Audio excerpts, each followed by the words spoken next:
What's up, you guys? Welcome back to another episode of the Constance Annan Show. I am your host, Constance Annan. By God's grace, we made it to the month of March, y'all. Happy International Women's Month, and shout out to all of the women watching. I really love being a woman, okay? We are hardworking, passionate, resilient, and beautiful, among other things. While we all deserve our flowers, I wanted to highlight two women in particular. The first being Joseline Hernandez. Now, the Puerto Rican princess meant every word when she said she was not going back to the strip club. Joseline was recently featured in an Instagram post with Telfar Global to announce their iconic collab and the release of the unisex brand's latest drop, the dumpling bag. Let's take a look. Give it up for Joseline Hernandez, the Puerto Rican princess. I can be real sexy walking, but of course I can show you to dancing. Know you hate to skip, I'll show you shoe blocking. Don't give a fuck if your man is watching. Doechii nigga, cause I'll show you that baby. I love my man cause he do me nasty. Yeah. I love my man cause he do me nasty. I like the way you are. I like the way you are. I like the way you are. I like the way you are. Now, the bag is cute, but the song has my full attention. I can't get enough of Joseline's latest hit single, I Like the Way You Are.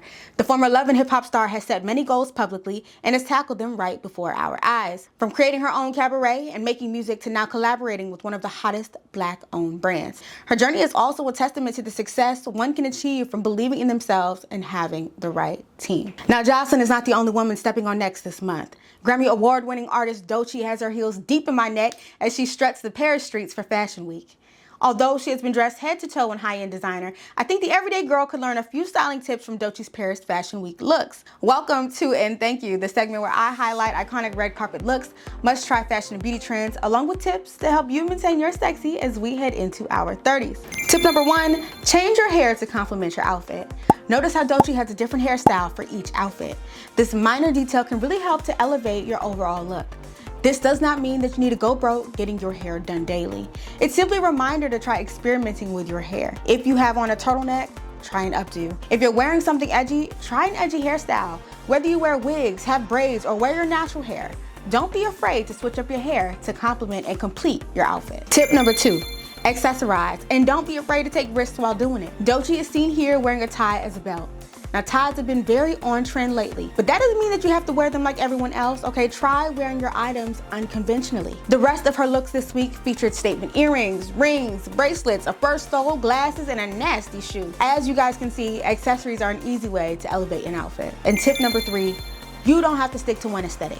You can see that Doechii has a different aesthetic each day, and you can too. Be an individual and be bold with your fashion, okay? Experimenting is what allows you to find your personal style. As we get closer to our 30s, there seems to be a big push for minimalist fashion and modesty. And while there is nothing wrong with either, I don't believe that you have to conform to one aesthetic simply because of your age. You don't have to be a minimalist or the most modest, and you don't have to dress like Doechii. You just have to be you.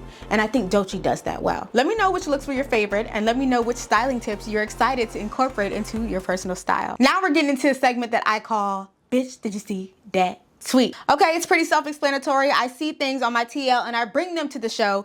Today's tweet was tweeted by @ShaySeason, and her tweet reads, Instagram is so weird. People just watch and don't say anything. Now, I used to get into my feelings when people wouldn't engage with my posts, but now I realize that nobody is obligated to engage with anything that I post. The reality of it is most people aren't on Instagram to engage. It's simply a pastime. Now, I speak for myself when I say this, but if you post something that catches my eye and that I'm actually interested in, I'll give you your chance.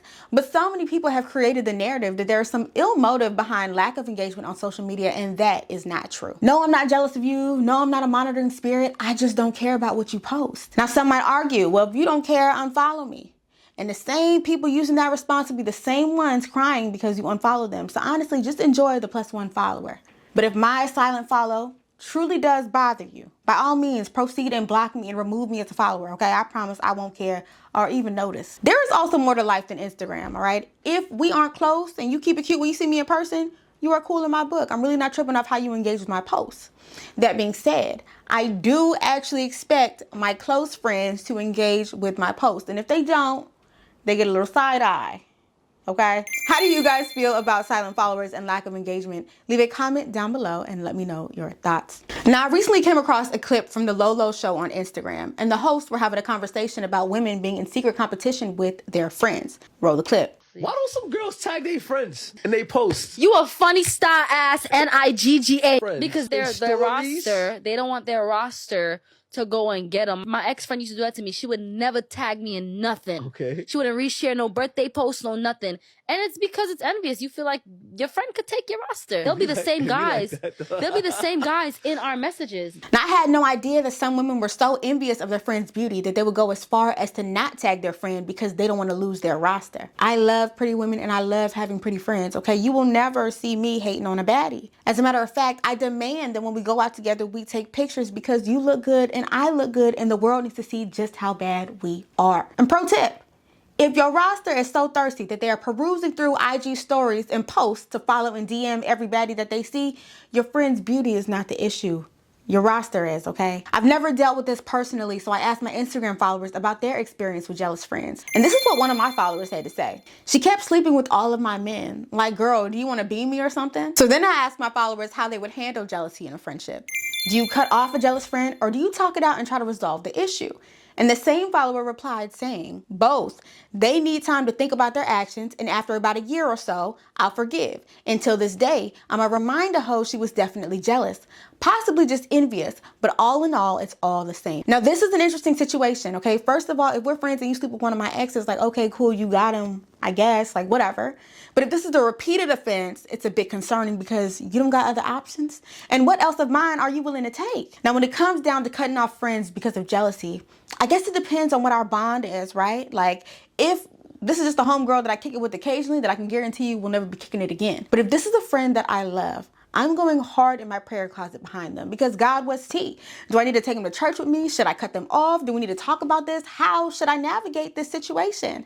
Right? I'm asking God all of these big questions and I will allow the Holy Spirit to guide me on this. But I want to hear from you guys, all right? Leave a comment down below and let me know your thoughts on this situation. And have you ever had a jealous friend? And would you continue to remain friends with a jealous friend? Let me know everything down below. Okay, that is all I have for you guys today. I look forward to reading all of your comments and I will see you in the next one. Peace.